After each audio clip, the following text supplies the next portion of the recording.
বন্ধ হয়ে গেছে রাষ্ট্রীয় মালিকানাধীন রূপালী ব্যাংকের মোবাইল ব্যাংকিং সেবা রূপালী ব্যাংক শিওর ক্যাশ।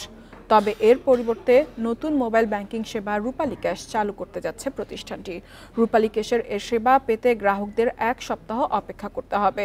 দৈনিক জাতীয় পত্রিকায় বিজ্ঞাপন দিয়ে বিষয়টি জানিয়েছে রূপালী ব্যাংক কর্তৃপক্ষ। শুক্রবার থেকে শিওর ক্যাশের সেবা বন্ধ থাকবে বলে জানানো হয়েছে। তবে কেন শিওর ক্যাশ বন্ধ থাকবে তা জানানো হয়নি।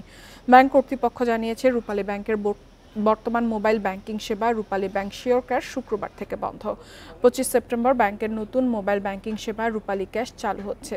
আগামী বুধবার পর্যন্ত মোবাইল ব্যাংকিং সেবা বন্ধ থাকার জন্য গ্রাহকদের প্রতি দুঃখ প্রকাশ করেছে কর্তৃপক্ষ।